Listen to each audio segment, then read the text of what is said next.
أعوذ بالله من الشيطان الرجيم.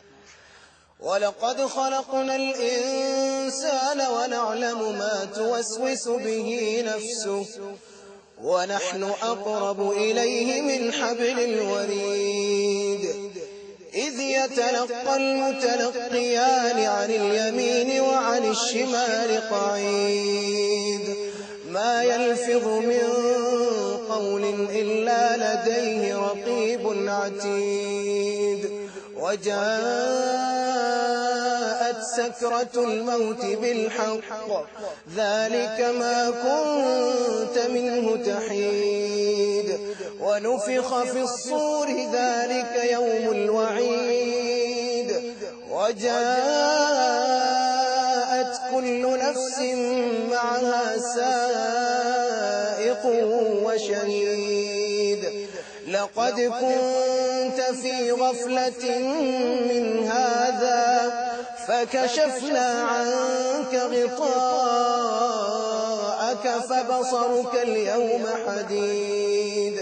وقال قرينه هذا ما لدي عتيد ألقيا في جهنم كل كفار عنيد مناع للخير معتد مريب الذي جعل مع الله إلها آخر فألقياه في العذاب الشديد قال قرينه ربنا ما أطغيته ولكن كان في ضلال بعيد قال لا تختصموا لدي وقد قدمت إليكم بالوعيد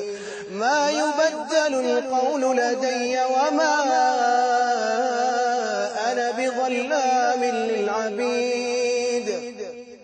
يوم نقول لجهنم هل امتلأت وتقول هل من مزيد وأزلفت الجنة للمتقين غير بعيد هذا ما توعدون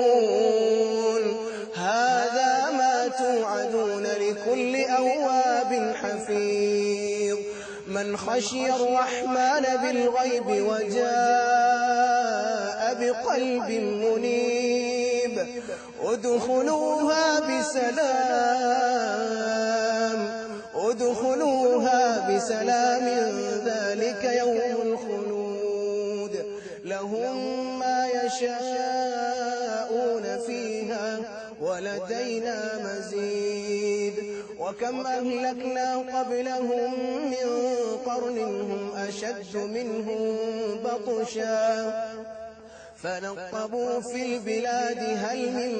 محيص إن في ذلك لذكرى